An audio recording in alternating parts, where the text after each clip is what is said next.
So in this figure, we just show the nice spectral separation, allowing us to distinguish between Jurkat, Raji, and Ramos cells.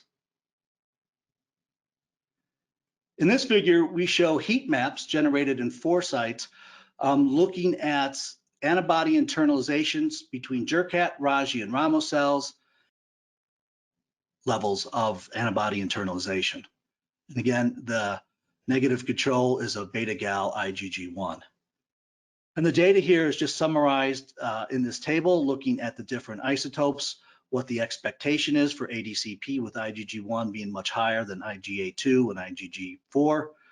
And again, the EC50 values in nanograms per mil for each of the different antibodies, as well as the maximal ADCP percentage.